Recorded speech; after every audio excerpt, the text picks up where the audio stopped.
U.S. President Joe Biden has signed the Promoting a Resolution to the Tibet-China Dispute Act earlier today. The act, also called the Resolve Tibet Act, mandates that Tibet's issues must be resolved in accordance with international law. It also states that the resolution should come through peaceful means and dialogue and without any preconditions.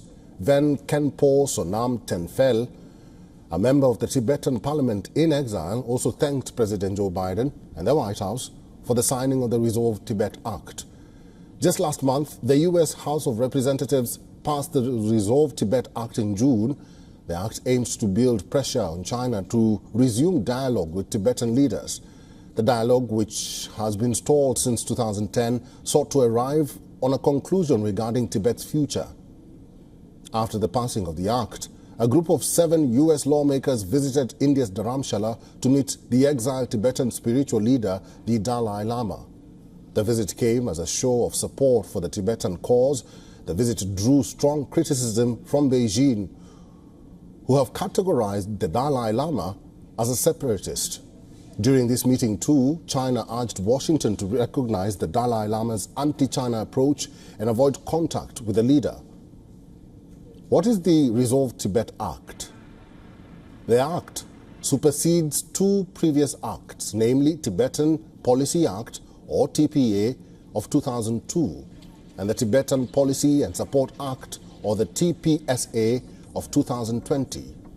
The recent act aims at authorizing the use of funds to counter Chinese disinformation about Tibet. This includes disinformation about the history of Tibet, the Tibetan people, and Tibetan institutions, including that of the Dalai Lama. The act also challenges the Chinese contention that Tibet has been a part of China since ancient times.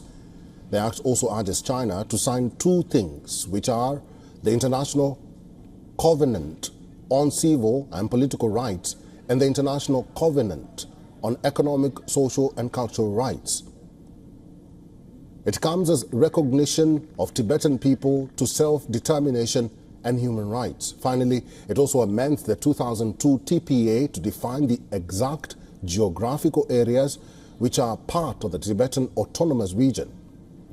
In fact, China also passed laws of the cause of, quote, Taiwan independence. The law addressed punishing the opinions that, quote, incited the splitting of China by taking up the Tibetan cause under the cessationist law of the People's Republic of China. The law stated that there is only one China and Taiwan is part of the Chinese territory. The acts that Beijing made punishable under its criminal law included initiating the Taiwan independence, attempting to change the legal status of Taiwan as part of China, an attempt to create 2 Chinas, falsifying the fact that Taiwan is a part of China, amongst other things like organizing separatist events and also dialogues. For all the latest news, download the WION app and subscribe to our YouTube channel.